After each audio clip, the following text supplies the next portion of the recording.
नमस्कार, मी अमृता. स्वागत करते तुमचं माझ्या नवीन एका व्हिडिओमध्ये. तर हे बघा, पाऊस तर नव्हताच, पण बाहेर असं धुकं आलेलं होतं. अक्षरशः सगळं पांढरं शुभ्र झालेलं होतं सकाळी-सकाळी.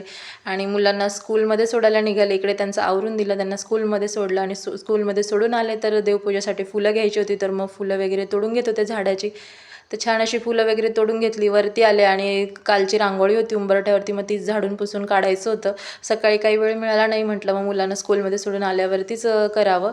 तर इथे मस्त बाहेर शेजारच्यांसोबत बोलत बोलत काम करत होते. तर इथं मस्त अशी रांगोळी काढून घेतली आणि आता रांगोळी वगैरे काढून झाली तर झाडांना पाणी वगैरे घालून घेते. इथं मस्त कोरफड लावलेली होती मी. चिनी गुलाबाचं झाड लावलं होतं त्याच्यातच आणि मनी प्लांटची बरीच अशी झाडं लावलेली होती मी. ब्रह्मकमळाचं पण झाड लावलं होतं.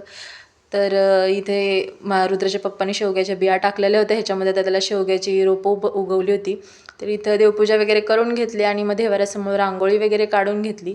आणि आज मंगळवार होता, तर मग कलशातलं पण पाणी चेंज करायचं होतं, तर ते पण केलं आणि मस्त कलशाचं पण पूजन वगैरे करून घेतलं. तर छान असं नाश्त्यासाठी मी आज रव्याचे उत्तप्पे बनवलेला नाश्ता वगैरे करून घेतला. असा होता माझा आजचा दिवस. बाय.